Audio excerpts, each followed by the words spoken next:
All right, that is Donald Trump. You just heard in South Carolina after that fiery debate over the weekend, taking shots at the other GOP candidates, also seeming to clarify some of his positions in true Trump fashion. So let's open it up to the couch and see what, Guy Benson, you think of Trump in South Carolina. There are moments when you watch, and this is always the way it's been, where you go, yes, yes, yes, and then you go, huh.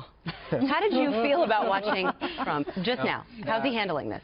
As I always feel watching Donald Trump. Stream of consciousness, some interesting insights, a lot of nonsense. The reason he called Ted Cruz a liar about 17 times there, said that Ted Cruz has always been for amnesty, which is just bonkers.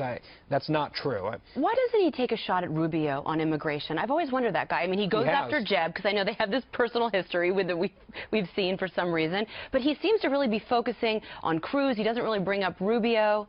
Well, he has attacked Rubio on immigration. He said both he and Cruz were for amnesty, and they would both dispute it. They have their own side battle on that whole issue.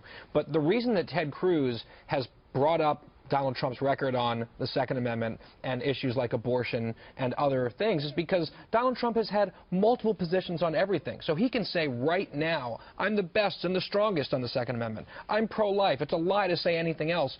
But there's videotape of him saying other things, which is why Ted Cruz is highlighting those issues. And that is not a lie to point out what Donald Trump has said, believed, and done over his entire adult life, most of which he spent in the Democratic Party. Well, Katie, I get why he's focusing on Ted Cruz going into South Carolina. That's his biggest competitor. Right. But down the road, it could be Marco Rubio. It could be, yeah. What do you think about all these candidates now training their sights on Trump? Do you think that he's able, as he said, with that earned media that he generates everywhere he goes? And he said these things before, Guy. We know he's made a lot of these comments before. Voters don't seem to care. Will they start caring now? I think it depends. I mean, we've seen over the past couple of months that pointing out Donald Trump's record, it's not about him being a convert to conservative issues. It's that his record shows the opposite. So you can go out and campaign as a politician does and change your position on things, but his record shows differently and that he's actually supported very progressive policies.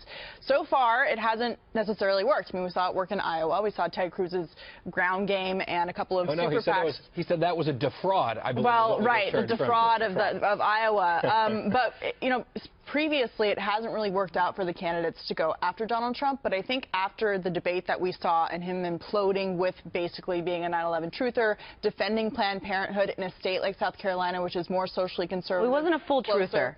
It's a little bit of a stretch to straight with the truther. I've seen that online. It's a little bit of a stretch. He is beholden to one group, and it looks like it's MoveOn.org, given the cuckoo for Cocoa Puffs Bush lied about weapons of mass destruction line he trotted out. He's also got to get over Iowa. I mean, it's like a breakup. Like, he can't get over it. Like, I dumped her. She didn't dump me. I totally dumped her. He carries a grudge. He's going to pull Marco Rubio's hair at another debate before this is all over. It's going to be interesting to see because all the candidates on that stage have evolved on something. And we've seen the last two presidential candidates, John McCain and Mitt Romney, took some fairly liberal positions themselves and sided with Democrats.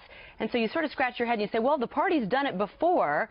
Why is this different? But their overall records were conservative, whereas Trump's overall record is Mitt Romney was very, very liberal in Massachusetts, and John McCain sided with Democrats a lot of the time. The danger is Trump looks like as much of a shapeshifter as Hillary Clinton does. All right.